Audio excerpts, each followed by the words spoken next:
Alright, what you're seeing here, whenever you've got one of these old two-stroke bikes with their oil injection and it's been sitting a while, you always want to drain them out.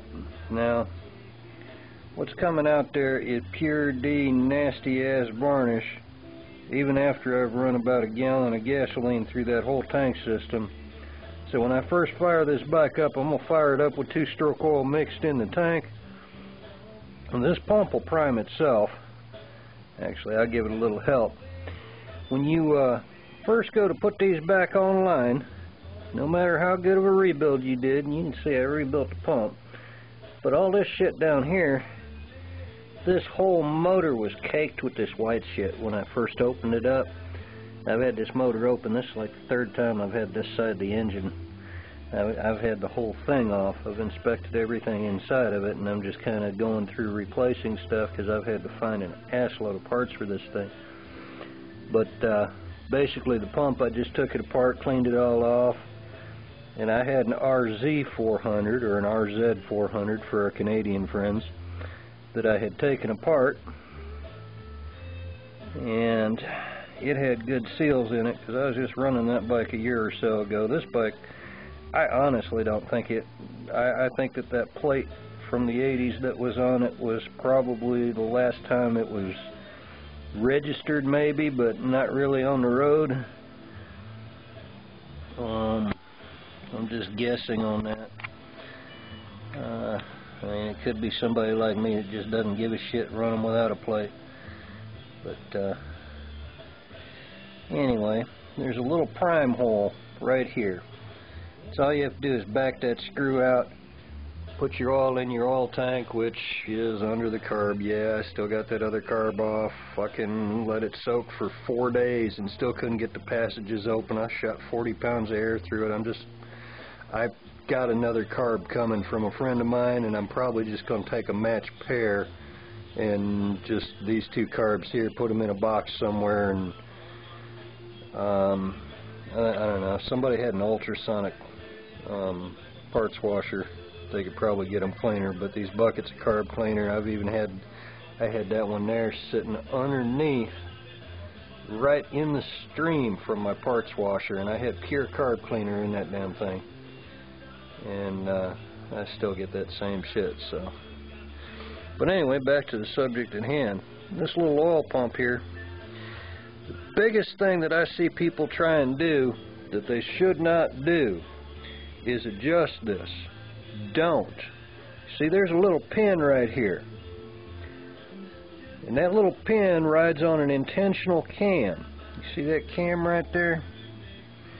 Yeah, well, you probably can't because it's nighttime and I'm out here half stoned doing this shit, getting my fingers in the way. But there's a little pin right here, and it rides on a cam. And as you twist that throttle, it slides the whole mechanism in, and that is what opens that plunger. That's not just a pump, that's your valve body too. So don't ever adjust that. Just leave it on the stops. I mean, you're going to get a nice 40-to-1 mix, and if you're really on the damn thing, yeah, big deal. It's throwing 20-to-1 and it's following some plugs. You want to know the solution for that? I got the solution for that right here. Now, I'll put this on tomorrow. This is a two-stroke bike, so you can't get the one with just the two poles, you know, and thinking, oh yeah, it fires every other round anyway. Well, yeah, fuck that shit. This one fires twice as hard as a four-stroke. Get the Accel, get the Harley coil, and that way the bitch will fire every fucking stroke like she's supposed to, because this has got two sets of points in it, and by the time I'm done with it, it's going to have a dyno with two unique pickups inside that dyno and two wires coming out to the coil. There's no such thing, no matter what any of these idiot mechanics at these little cycle shops that don't do this shit every day, there's no such thing as a regular four-stroke coil handling a two-stroke motor. A four-stroke motor, yeah, I would be more than content. Just throw on a two-pole. That center pole wouldn't even be there. One would just be fire, and the other one would be constantly hot. We used to that. We liked that.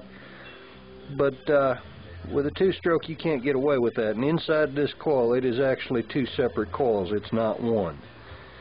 And those other coils, the Accel dual fires, they are one single coil. This is two separate coils in here, and it throws out some massive fucking juice. I mean, it says high kilovolt rating, and I think off the stator in this thing, it'll probably hit 100,000 volts, probably 120. I'm just guessing on that. Don't count me as accurate. Whereas those stock coils only threw about 40,000. Now that's where the biggest complaint with these RD400s were, is because as that oil pump, as that plunger went into the pump, it let more oil into them carburetors. And these do. They mix right straight into, you follow that line, comes straight out the pump, goes straight into the carburetor. And that threw a lot of oil in there, and it fouled a lot of plugs for a lot of people, but it was the coils that were the fault. So, anyway, I've explained two things. Don't mess with your oil pump. Put it back in like it's supposed to be. If you've got a problem and you're running it wide open and you're fouling plugs and you're too fucking cheap to change your plugs, which is all I ever did myself, get yourself a set of high voltage coils just like we ran back in the 70s and 80s. Most of us ran Accels. There were a few nutcases that ran MSDs. I don't recommend the MSDs, and the last ignition system you ever want on one of these RDs is one of them Crane high 4 coils. You cannot keep condensers on points, and the Crane high 4 ignition system on these things, I've never seen one work. I've seen guys try to put them on. I've never seen them work. But that's all for this. Holler at y'all later. I'm going to go inside, and I got to pay attention to Mr. Bong. Like, where is Mr.